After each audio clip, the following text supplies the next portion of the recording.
When you're the guy behind The Fifth Element in Taken, I'm willing to cut you some slack. But come on, Luke, you have to do better than this.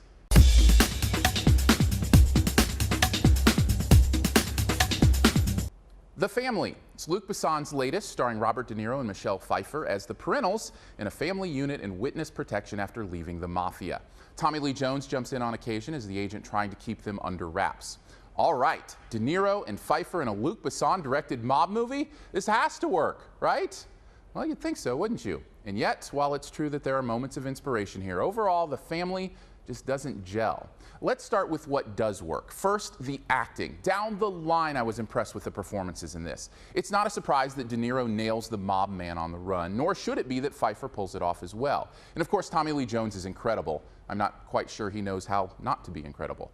But what did surprise me were the two kids. I'm not sure we know the son from anything, but the girl is the cheerleader Quinn from Glee, and both of them give really powerful performances as kids coping with what it means to be mob kids in witness protection.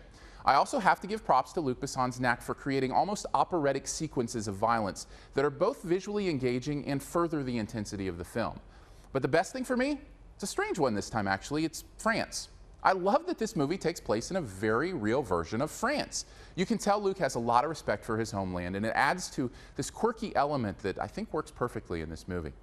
The problem is that this movie can't decide what kind of mob film it wants to be, and the shifts in tone can be off-putting and make the whole thing feel a bit disjointed.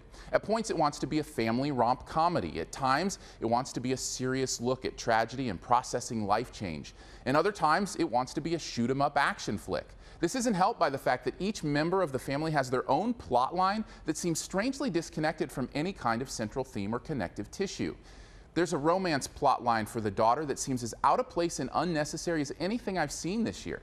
And that's not even the worst thing. The worst thing is that the plot just seems flat out lazy at times. There's more plot convenience here than I've seen in a long time. Need a character to see something? Just have the miraculous be at the place it happens. In fact, I don't want to give too much away, but there's information that accidentally gets discovered in this movie in probably the most ridiculous way I've ever seen. Like, roll your eyes, come on with that ever happen type stuff.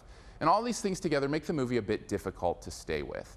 Overall, The Family is a well-acted, at times beautiful and poignant film that is unfortunately torn apart by constant shifts in tone and an inability to create a believable plot line. I give it a C.